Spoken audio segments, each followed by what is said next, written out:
ഇന്നത്തെ കഥ തത്തമ്മയും പൂച്ചയും. പണ്ട് ഇല്ലിമുളം കാട്ടിനുള്ളിൽ ഒരു തത്ത താമസിച്ചിരുന്നു. ഒരു ദിവസം അവൾ പതിവ് പോലെ കുഞ്ഞുങ്ങളെ കൂട്ടിൽ തനിച്ചാക്കി തീറ്റ തേടി ഇറങ്ങി.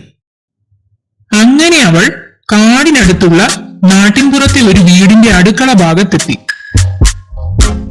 അവിടെ ഒരു പാത്രത്തിലിരിക്കുന്ന പാൽ അവൾ കാണുവാനിടയായി. അങ്ങനെ തത്ത പാൽ കുടിച്ചുകൊണ്ടിരിക്കുമ്പോൾ വീട്ടിൽ വളർത്തുന്ന പൂച്ച തത്തമ്മയെ കണ്ടു. തത്തമ്മേ, കൊള്ളാലോ, ഞാനിപ്പൊ നിന്നെ അകത്താക്കും. പൂച്ചയെ കണ്ടതും തത്തമ്മ പറന്നു രക്ഷപ്പെട്ടു. നീ രക്ഷപ്പെട്ടു അല്ലേ? ഞാൻ നിന്നെ പിടിച്ചോളാം. ഈ പാൽ കുടിക്കാം. അങ്ങനെ പൂച്ച വേഗം തന്നെ അവിടെ ഉണ്ടായിരുന്ന പാൽ കുടിച്ചു തീർത്തു. എന്നിട്ട് അവൻ ആലോചിച്ചു, ആ തത്തയെ കൂടി കിട്ടിയിരുന്നെങ്കിൽ ഇന്ന് കുശാലായേനെ.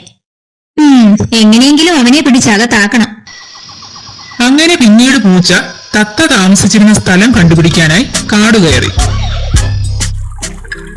2-3 ദിവസങ്ങൾ കൊണ്ട് അവൻ തത്തയുടെ കൂട് കണ്ടെത്തി. അവൻ അങ്ങനെ ആ മരത്തിന്റെ ചുവട്ടിലെത്തി. എന്തോ ഒരു അനക്കം കേട്ട് തത്തമ്മ കൂടിന് പുറത്തു നോക്കുമ്പോൾ പൂച്ച മരത്തിൽ കയറാൻ ശ്രമിക്കുകയാണ്. ഞാൻ നിന്നെ കണ്ടുപിടിക്കില്ല എന്ന് കരുതിയോ? നിന്നെ ഞാനിപ്പോ അകത്താക്കും. തത്തയിറച്ചി കഴിച്ചിട്ട് കുറേയായി. ഞാൻ മുകളിലേക്ക് വരാം. അയ്യോ ചേട്ടാ, ഞങ്ങളെ ഉപദ്രവിക്കല്ലേ, എന്റെ കുഞ്ഞുങ്ങളുണ്ട്. കൊള്ളാലോ, ഒരു വെടിക്ക് 3 തത്ത. ഇന്ന് കുശാലാണ്.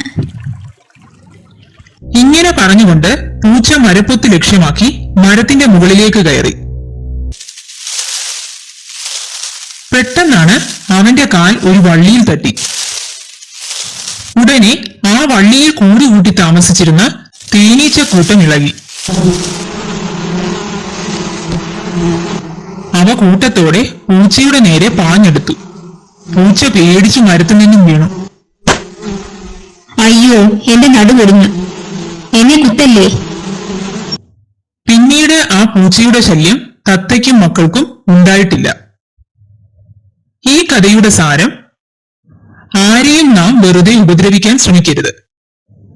ഇതായിരുന്നു ഇന്നത്തെ കഥ, തത്തമ്മയും പൂച്ചയും.